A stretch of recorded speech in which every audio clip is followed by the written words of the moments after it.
Peace and love, family. Welcome back to the channel. We are Mukimne, and to all of my new subscribers, welcome. Glad that you are able to be joining with us today, and we're able to grow our family here in these YouTube streets, as they say. In today's video, we're going to be discussing the principle of correspondence, how it relates to our experience as gender nuanced people, why it's really important. So the principle of correspondence, just to kind of give you a sort of a brief introduction to it, it's really important because it helps to describe the relationships that we have to ourselves as people, the relationship that we ultimately have to our partners, and the relationship that we have to the external world. The principle of correspondence, it is also known as the mirror principle because it teaches that we are all reflections of each other, that the Tao is the interconnected whole, and that we are all parts of the whole. And so it's really important for us as gender nuanced people, as Mukimne, to then begin to understand the principle of correspondence so that way we are able to better reconcile our dualistic components as gender nuanced people. Our dualistic components of being yin, having yin elements and yang elements, having the degree of the divine masculine and the divine feminine, so that we're able to live our whole and complete lives as people, as gender nuanced people.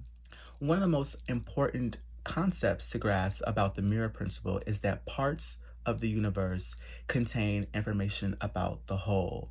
And there are features, there are patterns. One of those fundamental patterns are the patterns of yin and yang, and that they are repeated across various realms of existence.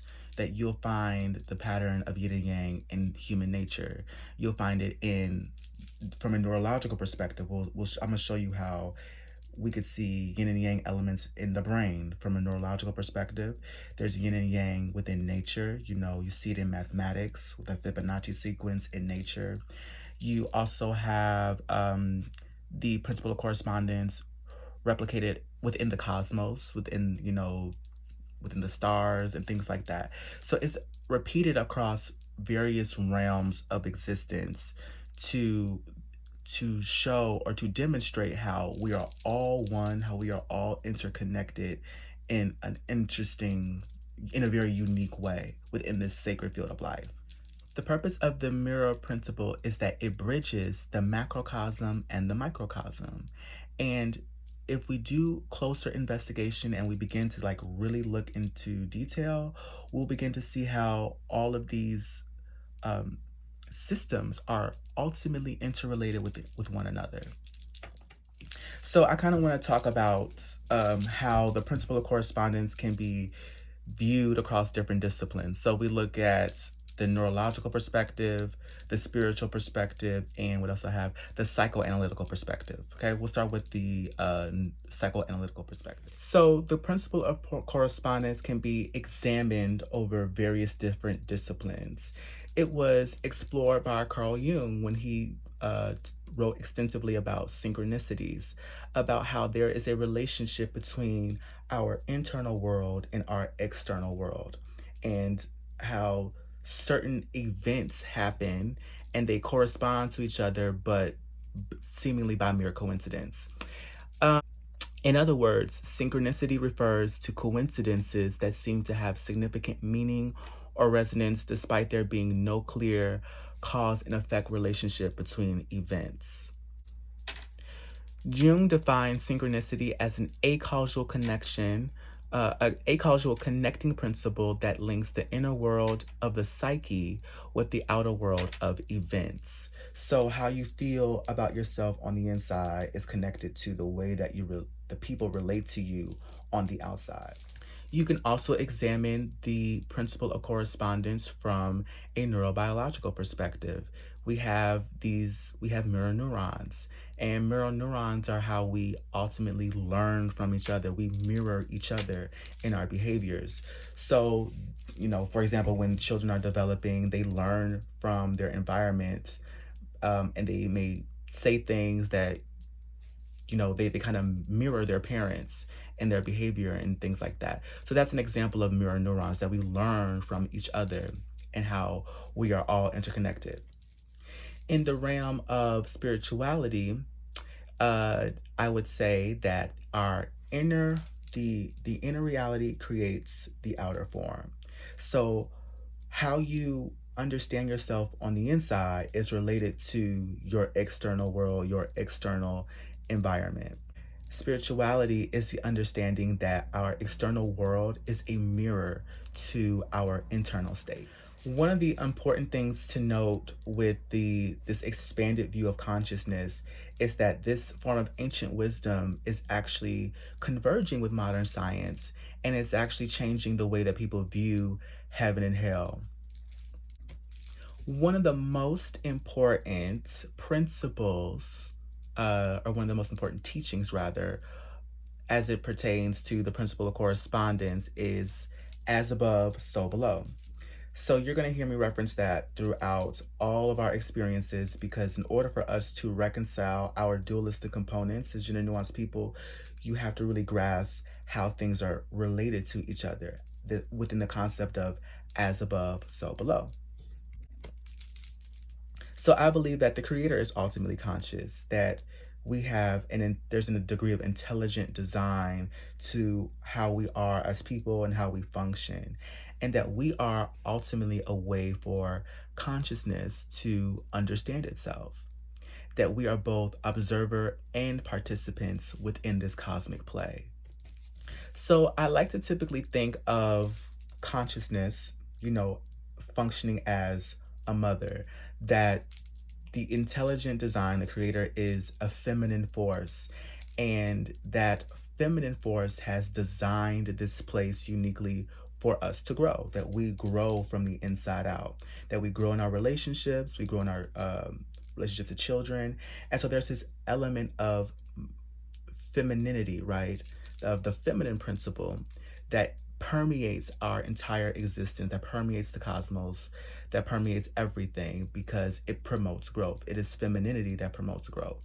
Some examples of the feminine principle in nature would be like ant colonies and bee colonies, and how they even mirror things like star nebula. There's this motherly component to the world because it promotes growth. When you really begin to understand how your inner reality creates your outer form, you can then begin to use the principle of correspondence for personal growth.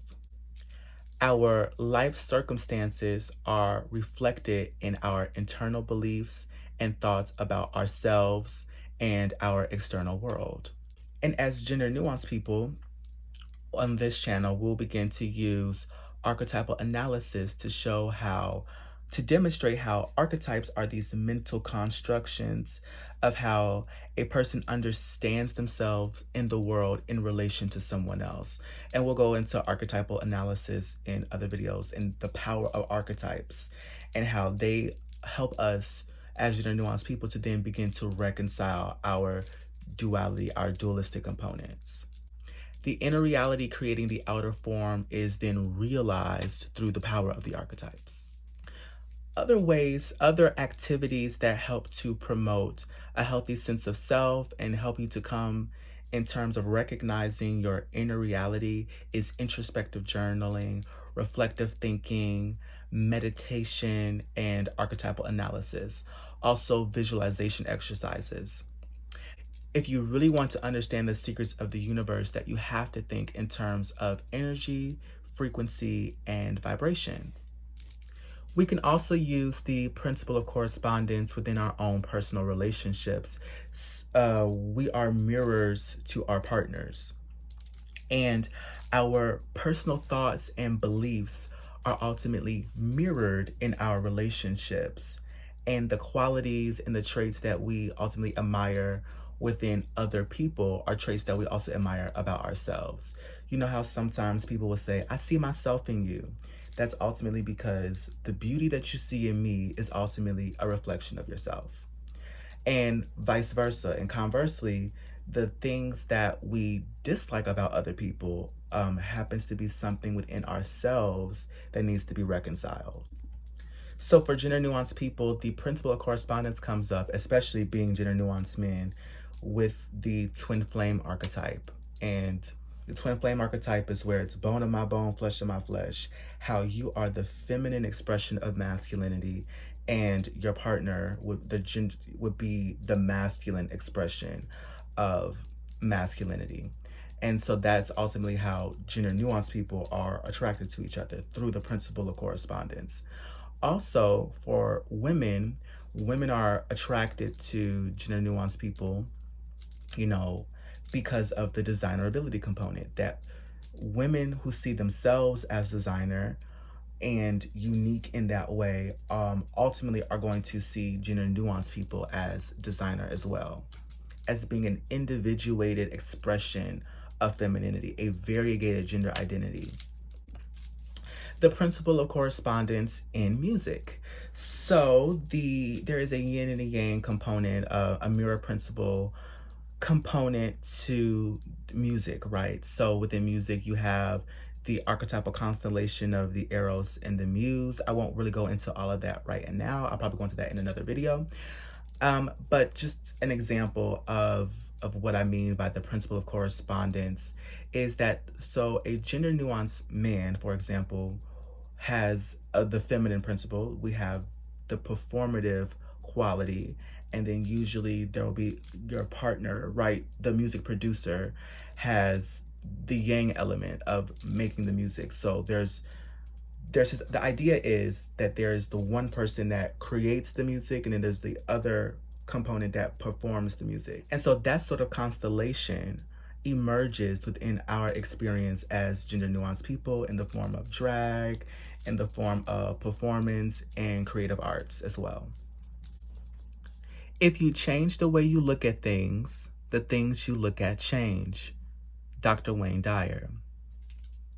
Mindfulness, or as we call it, Itutu, keeps us aware of our inner states, and it helps to nurture a degree of balance and harmony within ourselves as people, that we then begin to recognize that we are beings of love and light as gender nuanced people, that we happen to be a variegated expression of gender identity. As within, so without. Synchronicities are these, as we mentioned earlier, are the meaningful coincidences that mysteriously link your thoughts to your internal state. And being more aware of these synchronicities helps us to reminds us, excuse me, they remind us of our interconnectedness to not just nature, not just to other people, but to the whole, the interconnected whole of the universe. So the mirror principle and the principle of correspondence is also important in helping us formulate a better understanding of our reality, that you get to create your reality in the spirit of Kujichagulia. We'll talk about that in another video. Kujichagulia, one of the principles of Kwanzaa, that you get to create your reality, that you have the power of self-determination. In order to better foster harmony and balance within our lives, that we have to then adjust our internal states to then mirror our conscious reality, what we want to see. And as we begin to align our reality, right, our internal state with our reality, then we have the ability to create a sense of equilibrium. We have the ability to create that sense of Itutu, that sense of mindfulness, that mindful calmness of who we are as Black gender nuanced people, as Mukimne. The harmony that is present within our thoughts and actions then creates a desirable reality for us. In creating your reality, you understand that you are not just an observer, but you are also an active participant in your life. And that's ultimately how consciousness is. That's how God is. God is not just a mere observer of people, but God is also an active participant in our lives. And as we become more aware of ourselves and we become to understand ourselves, we understand how God then moves through us. So That was a brief introduction to the Principle of Correspondence. I definitely want to hear back from you, so make sure you like, comment, and subscribe. I would love to hear some of your own stories of how you recognize some of your own patterns of things like that. And I will catch you all in our next video.